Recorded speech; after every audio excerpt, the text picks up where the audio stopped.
Hi, everybody. Welcome back. I'm Pam, a wellness coach that likes to focus on mindset and meditation. Just because I like to focus on mindset doesn't mean that the other areas of wellness aren't equally as important. I believe true wellness is a 360-degree approach to finding balance in all areas of our lives. Last week, I talked about how the food we put into our bodies affects us not only physically, but mentally as well. This week, I would like to talk a little bit about how increasing our level of physical activity can also have a positive impact on us. Now, it's important to know that there are 4 main types of exercise, and they all affect our bodies overall differently, but they all contribute to our sense of well-being. First, you have your aerobic activity, where you increase your heart rate and your breathing, and that helps us improve our endurance. Then you have your strength training, where you break down the muscle fibers so when they repair, they come back stronger, giving us more muscle mass.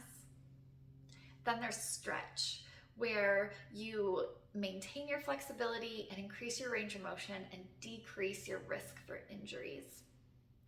You also have balance training, where you improve your core strength, improve your coordination, and again, decrease risk for injury. Now, there are many health benefits to working out, and there are many physical benefits to working out. And I believe that's why most people start a new workout program. They want that stronger look, they want to be buff, they want to look good and maybe drop a few pounds. And that's all fine. But most people don't take into consideration the effects that exercise can have on your mental health. It's scientifically studied, and research proves that even moderate amounts of exercise can increase your positive mental health. Things like just an overall sense of well-being, better sleep, better memory, reduced amounts of stress, and there's a positive impact on things like depression and anxiety. When we exercise, our body releases chemicals, hormones, like endorphins. Endorphins specifically react with receptors on our brain that decrease our perception of pain and give us that overall sense of feeling good, that runner's high that people talk about. It also releases things like serotonin and dopamine, which helps stabilize our mood, contribute to our happiness and our pleasure. So while exercise is increasing those feel-good hormones, it's also helping to regulate the stress hormones like cortisol and adrenaline that can wreak havoc on our bodies physically and on our mental health. So science shows that you don't need much time, 10 minutes. And as I already discussed, there are many different types of exercise. So my tip for that is pick what feels good for you and start somewhere. 5 to 10 minutes. But you're not a morning person, so get up 10 minutes earlier and do 5 minutes of a quick cardio. Hop in the shower and go to work. So you don't like high intensity cardio, do yoga. Go for a walk. Pick something. It doesn't have to be much to have effects on you. Now, I had already stated that I believe most people start working out because they want to lose a few pounds or they want to increase the look of their muscles and just physically look better. And that's all great, and whatever gets you moving, I'm all for it. But to keep those results, to achieve those results and then keep them, there is a commitment of time and dedication that is required. The fun fact about the mental aspect is that it's immediate.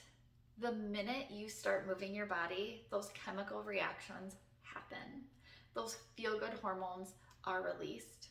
And while maybe day 1 you don't feel more energetic, by the end of day 4 or 5, I promise you will start to notice increased energy, an increased sense of well-being, increased happiness.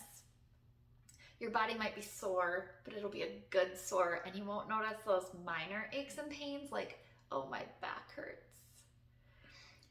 exercise is really just overall good for you. I personally started working out because I wanted to lose weight. And you know what? I lost a couple pounds. Actually, when I first started, I gained a couple pounds. Water weight and retention and like swelling of my muscles. And I quit because physically looking good wasn't important enough to me. But once I found a routine and then I started to notice how I just generally felt better all day, every day, it was really easy to keep going. And then there's like goal achievement, and like there's nothing better than killing a workout in the morning and then you just feel like you could take on anything in the day. It really is so good for your mental health. So whether it is taking a walk, doing yoga, going for a bike ride, or if you're like me, doing kickboxing, MMA, and like high intensity cardio and strength training, doesn't matter. Just move your body and reap the rewards mentally. And I promise you that will get you to your physical results. That's it for this one. It was a quickie. In and out and done. I think everybody should move their body, but pick something that's enjoyable. Until next time, guys, have a wonderful week.